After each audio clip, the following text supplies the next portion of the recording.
In this video, we're going to talk about how to make alcohols, how to build alcohol molecules. And to begin with, first of all, you should have a copy of this handout in your Canvas course. And so I would suggest printing that out and go ahead and pause the video and follow the instructions that you see here for this first set of 2 reactions.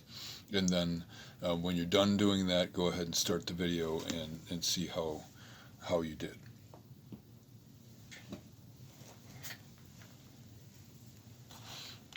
Okay, so the first instructions here say add partial charges to the neutral molecule.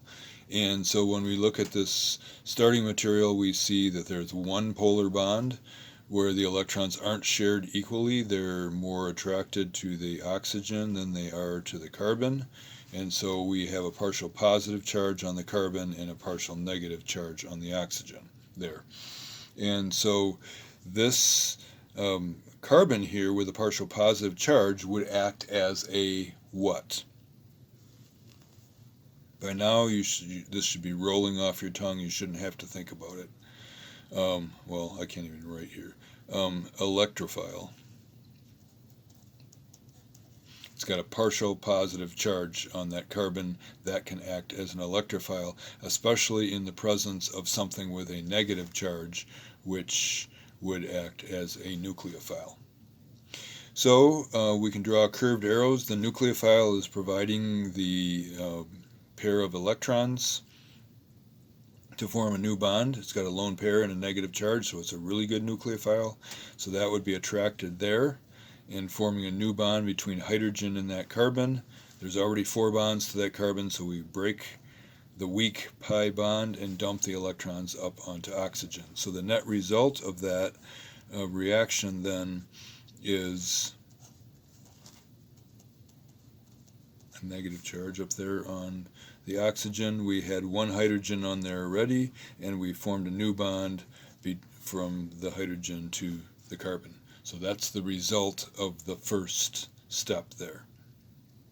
So then the second step, we're reacting with H+, and so H+ is an acid, and this is a strong base because it's got an atom that's got a negative charge on it, and it's a small atom. We know that the smaller the atom that has a negative charge on, the stronger the base. So this is a strong base, and just like the previous reaction, the lone pair of electrons is attracted to the positive charge here, and so we're forming a new bond between that oxygen and the hydrogen. So here is our final product. We have formed an OH there, and we have then the rest of the molecule down here. And so we have formed an alcohol. And what kind of alcohol have we formed here? Here's our alpha carbon. How many alkyl groups are attached to the alpha carbon? Just 1. So it is a primary alcohol. So in this reaction, in 2 steps, we have converted our starting material, which is what functional group? Aldehyde. We've converted an aldehyde by reacting with a hydride, H-, and followed by H+. And we have added first, in step number 1, we have added this hydrogen as H-, and in step number 2, we have added this hydrogen as H+. Okay, so that, you go ahead and pause the video in a second here, and those steps, if you have done them correctly, great. If not, pay attention to them, and then go ahead and pause the video and repeat all those steps. They're the same idea all the way down. Step number 1, you're adding H- or R-, which is an alkyl group with a lone pair and negative charge on it, followed by H+. And draw all the different types of products that are formed and label them as primary alcohols or or whatever kind of alcohols that they are. And then go ahead and start the video again and check your work.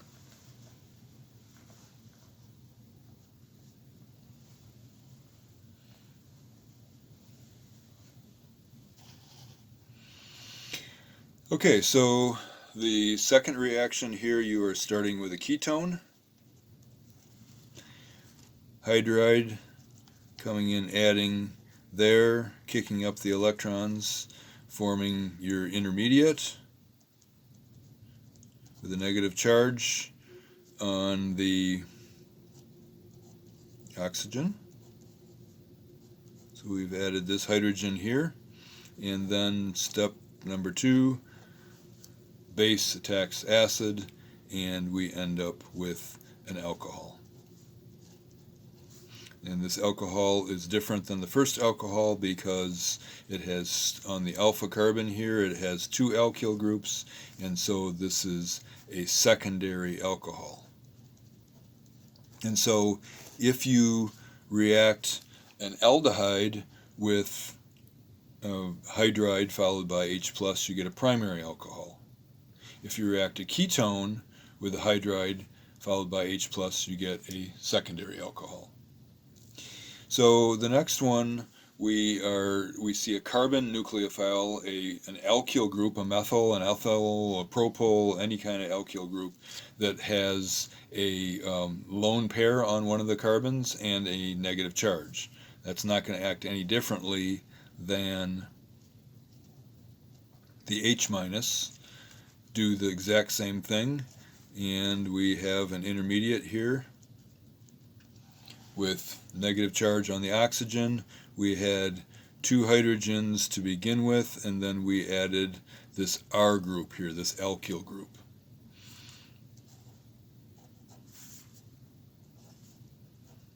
And in the end, we're making an alcohol. What kind of alcohol are we making? The alpha carbon has 1 R group on it. We have added an R group, and so this is a primary alcohol here. And we started out with an aldehyde, and it's the simplest aldehyde that we could have started out with, the 1-carbon aldehyde, formaldehyde. So if we start out with formaldehyde and react it with an alkyl group, then it ends up giving you a primary alcohol. Okay, so starting out with any other aldehyde with a more than 1 carbon chain, nucleophile attacks the partial positive carbon, kicks the electrons up on oxygen, and we end up with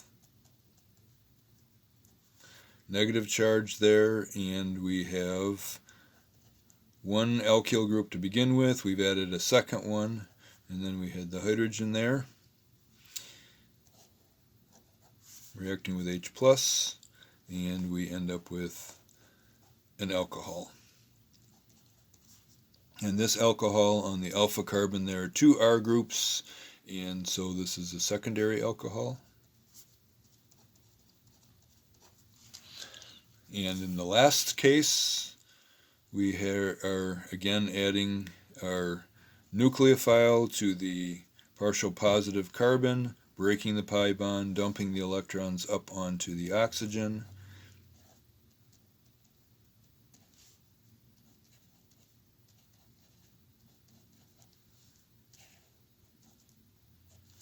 And then adding the H+.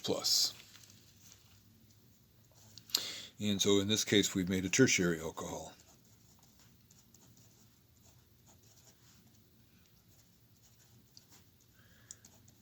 From our starting material, which was a ketone. So same reaction every single time, same 2 steps, and we're depending on what we started out with, we have different branching in the alcohol that we end up with. And one more thing before I stop this video is that to point out that in the first reaction we're just adding hydrogens, and so the carbon chain is the same here as it was here. We just have a OH where we used to have a carbonyl. So the carbon chain hasn't changed at all. The important thing about the last three reactions, and we'll talk more about them in the next video, is that we have formed a new carbon-carbon bond. We formed a carbon bond between this alkyl group and this carbon right here. So this right here is a new carbon-carbon bond, and that is really important. Any reaction that forms a new carbon-carbon bond is really important because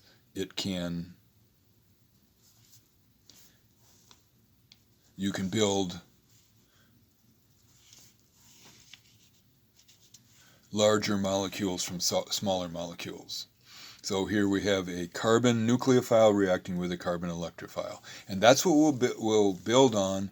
This is how we are going to build large molecules from small molecules in the next video. We're going to talk about what is this hydride, what is the compound that makes H-, what is this R- that we're representing